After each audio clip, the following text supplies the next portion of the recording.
Hey, welcome to another episode of The Laid Back Gardener. I'm a licensed landscape architect, but I design a lot of decks, but I rarely build one.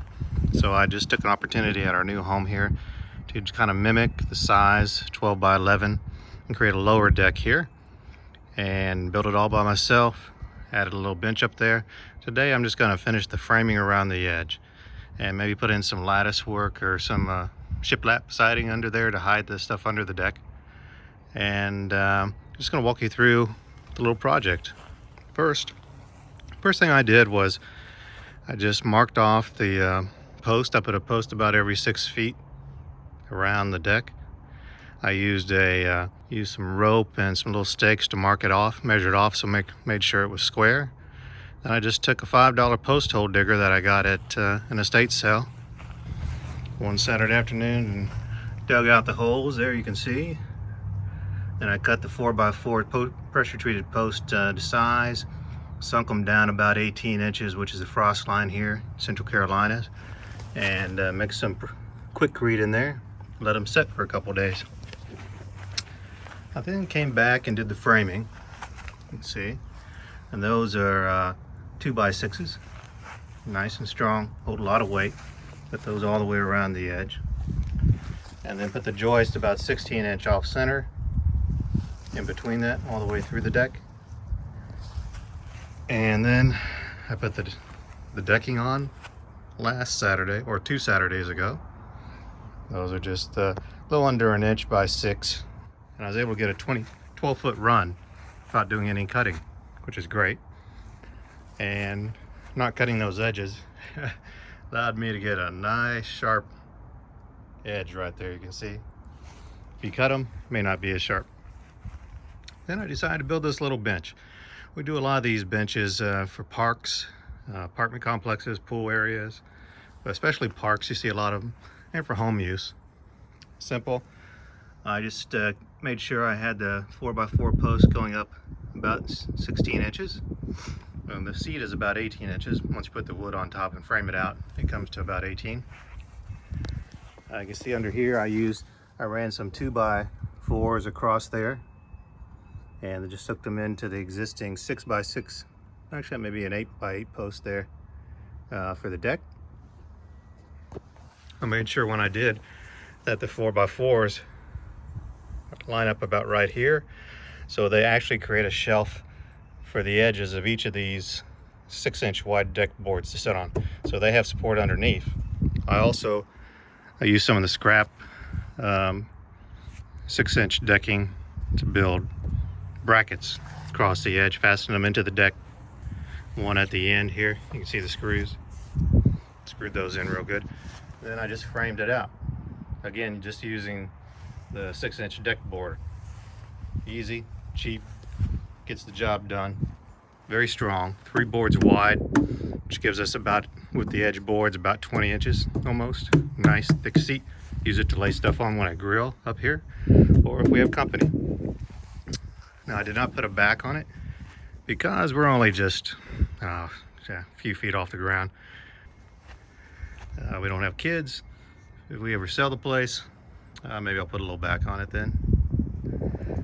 So it came together really well. And now I just want to go over some of the basic tools I used and get a wide shot here. So I did this project over about a month of weekends.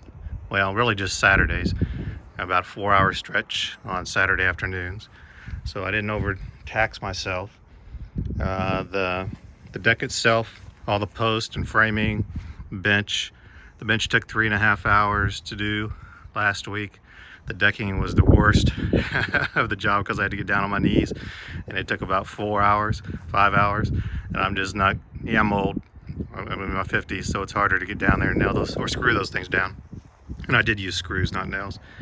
The post, did those in a couple hours one Saturday afternoon. The framing took 2 Saturday afternoons. So yeah, it's a pretty quick project. Pretty nice and easy, simple. Kept it simple, straight, no exotic features in this deck. That's going to work great. We'll be able to get some other tables and chairs that we can move around. Maybe put a folding table up here when we have guests, or move our other table down from there. So we can have a lot of people here, have another group up there. And then even put some more seats over here, movable seats, and maybe the grill right there. So nice wide open out to the backyard towards the peach trees back there. I'm gonna get some stone, just natural stone, and stack it here for the steps. And then do some landscape plantings around the front and the side. Back to the tools. One thing I really like to use now, when you actually design one of these big ones, big decks here, you notice they got these big carriage bolts. Whew, man, they are a pain to get in because you have to drill the hole first. You see right there. Then you got the lag bolt and all that stuff and the nut. So it's a pain in the neck to put these things through that distance, right, when you drill it. So fortunately, they got something new. Makes it a lot easier. It's actually okay to use around here, and that's these timber hex screws. And you can see they're one piece, come in different lengths, 4, 6, 8 inch, 5 inch, and they're rated for this weight. So that's what I've used on this low deck, because it's not gonna carry a lot of weight. It's not a commercial use, and those are plenty strong to handle that. You can see I use those to put the frame in right there. Now when it came to the other parts of the deck, I used these 2.5 inch deck screws right here. And big box, 35 bucks for like almost 400. And it'll take that many to do this deck. By the time I'm done, I'll use the whole box up probably, once I put the trim pieces on. So it's a really good deal. Go ahead and buy the big box. You'll use them. It'll save you money. I usually go about the 2.5 inch. That's plenty to get, if I put them on like on the trim piece. They're going in there through both pieces about like that. They're doing good. And you can also use them for the decking as well, and they do just fine. They do have a special bit, a little head right there, and the bit comes free with them, so it's easy to use. Screws are a lot better. They have the ridges on them, and they grip into the wood so they don't pop when it gets hot or cold or over time. And you'll see that on a lot of wood decks. They'll just use nails, and the nails pop out. Well, it's because there's nothing holding them in there. But if you use the screws, they got the ridges, which help lock them in there. Now they can still come loose, but it's not gonna be as big of an issue. Plus these are treated so they won't rust, so they'll last longer. Also got my smaller collection of screws, and which every handyman, gardener, weekend gardener should have. And I'm gonna use these right here, these penny nails, to do some trim work to cover up some of these cuts here. I'm gonna put some base around that. As far as hand tools, pretty straightforward. Old Harbor Freight level. Dirt cheap, but it's been great. Got a lot of use out of it over the years.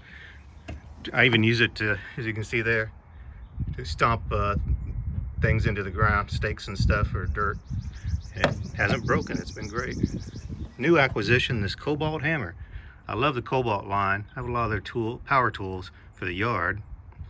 This one, believe it or not, was marked down clearance for $6. So I grabbed it. It was the last one, usually about 18. And also good to have a good measuring tape in inches. Make sure it has inches. You'd be surprised. I went on work sites and they've had to borrow mine because they didn't have the right measurement system. Stanley's been great. They make a really good one. Longer the better. If you can get a 25 foot, that's great. A square, nice and simple. Again, this came from Harbor Freight. Use it a lot to make the cuts, mark off the cuts. And of course, just a regular number 2 pencil. You definitely need one of those. Oh, and some gloves. Especially when you're handling the lumber, your hands will appreciate it. Then we have the power tools we use. For years, I did most of my work just with a cheap circular saw and a little battery-powered drill. But this year, or 2 years ago, I decided to invest in the impact drill. Just got the cheapest Craftsman that they had at Lowe's. It's worked great. It pounds as it screws, so you get a lot of extra leverage. So screws go in really fast compared to the regular drill. So I highly recommend an impact drill. Battery life is really long. Actually, I was able to put it in all these decking boards before the battery went dead a couple weekends ago. New item I got is this Craftsman reciprocating saw. I've used these in the past, and honestly the Craftsman was the least expensive, and it works just fine. Nice blade, and these blades are flexible, so you can actually move it around and kind of bend it enough to make cuts or circles, angles, as you cut through some of these boards. And that's how you get the little, like, let me show you. Like here, to kind of cut through that, you can do that there. Kind of helps you cut the odd shapes. And it's corded. Now, I do not like, on the drills, the batteries work great. I still don't trust the batteries for the saws yet, especially a circular saw. I don't think they're powerful enough. And I just don't want to keep switching batteries or waiting to recharge. But that's just me. Might be fine with you. I'm just kind of old school. 7 1/4 inch circular blade. If I thought of it at the time, I would have got a larger one, because it's hard to cut through those 4x4s in one cut. You have to go around, make multiple cuts to cut through. That's been a good saw, the scale one. And I had an older one, which was really good, lasted a long time.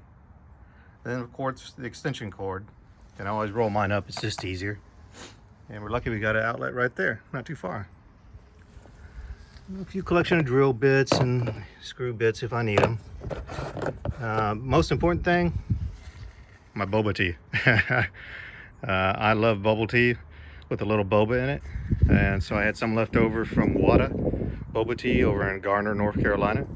So I stuck that in the fridge, got it out this morning, shook it up, added some ice, and put it in my work iron flask work tumbler, which is great. I've had this Iron Flask brand tumbler here for years.